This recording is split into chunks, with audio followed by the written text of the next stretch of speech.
문화예술 산업계는 이 코로나19로 인해서 영향을 받지 않은 업종이 없을 정도로 피해가 굉장히 큽니다.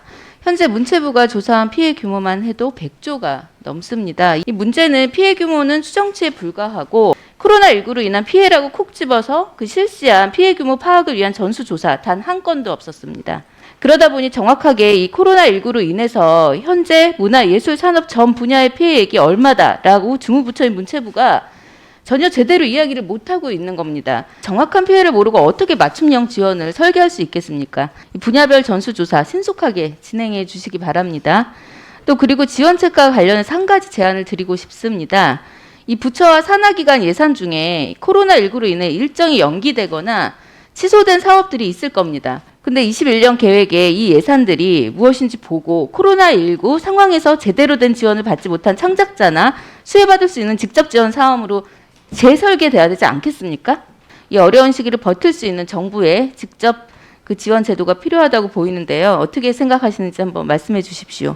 가장 좋은 것이 직접적인 지원입니다. 정부가 이제 여러 가지 계획을 갖고 있습니다만은 그리고 아울러서 의원님께서 처음 지적하신 실태조사의 내용들이 과연 여론조사로 되는 건지 또 다른 차원에서의 데이터 분석이 필요하다. 그리고 정책이 추진되고 그것이 현장에서 어떻게 떨어지는지 이게 피드백되는지 이 부분들이 정확해야 다음에 정책 수요를 조사할 때 더 정확할 거라고 생각하고 있습니다.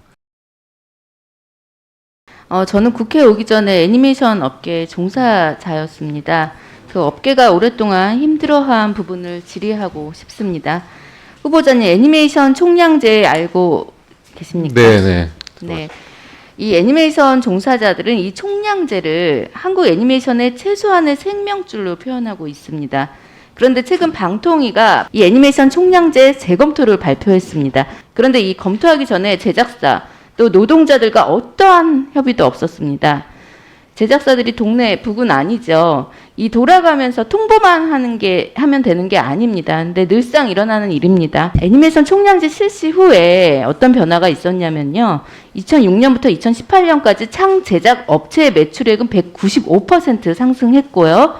업체 수는 162개에서 241개로 증가했으며 또 총량제 시행 전 연간 10편대였던 신작 애니메이션이 2018년 기준 60편대로 6배 올랐습니다. 또한 하청 중심의 한국의 산업구조였던 거는 알고 계실 거라고 생각합니다. 이 구조가 창작 중심으로 발전하게 되면서 한국 애니메이션을 해외에도 널리 알리는 성공 사례가 나왔습니다. 후보자님, 애니메이션 총량제는 이 애니메이션 산업의 보호와 진흥을 위해서 만들어진 최소한의 울타리입니다. 산업의 존폐가 걸린 문제고요. 그래서 본 의원은 오히려 확대 방안이 논의되어야 한다고 보는데 이에 대한 장관님의 생각을 듣고 싶고요. 어차피 그 정책에 대한 수혜는 그 수요자들이 받는 거기 때문에 수요자들의 의견이 가장 중요하다고 생각하고요. 그것은 장관이 된다면 정말로 문체부에 들어가서 그 현장의 목소리를 좀 들어보고 의원님 말씀하신 부분에 대해서 세심하게 챙겨보도록 하겠습니다. 콘텐츠 생산하는 분야는 대부분 문체부 소관이고요. 반면 이렇게 온라인 콘텐츠나 지금 말씀하셨듯이 또 공중파, 종편 이런 것들은 나뉘어져 있는 거죠. 다른 부처로. 굉장히 유기적으로 움직여야 하는 게 맞습니다. 네. 이 온라인 통화 전산망을 예로 들면 영화, 드라마, 예능과 같은 영상물뿐이 아니라 웹툰, 웹소설 등과 같은 콘텐츠들이 온라인 시장에서 거래되고 있습니다. 근데 콘텐츠 창 제작사가요, 이 온라인 시장에서 자신의 콘텐츠 매출을 정확히 파악할 수조차 없습니다. 지금 현재. 판매되었을 때 매출을 기록하는 온라인 통합 전산망이 절실히 필요하다. 이런 니즈가 지금 있는 거죠. 네, 소통 전문가로서 불리시는 만큼 어떻게 소통해서 이 문제를 해결하실지 궁금합니다. 이 부분은 일단은 과기부가 컨트롤 타워 역할을 하고 있긴 한데요.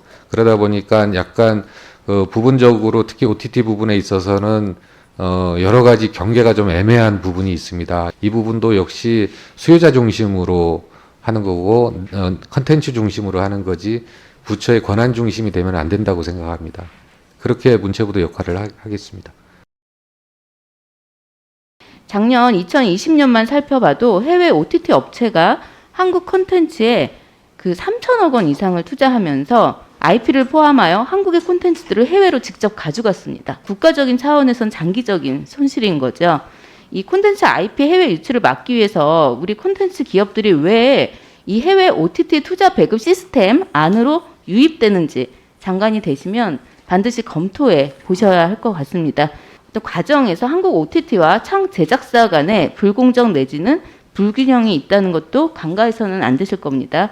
이 불공정한 시스템을 수용하면서 국내 플랫폼과 거래하라 할 수는 없겠죠. 자, 이를 바로잡는 방향으로 가야만 국내 콘텐츠 IP를 지킬 수 있지 않겠습니까?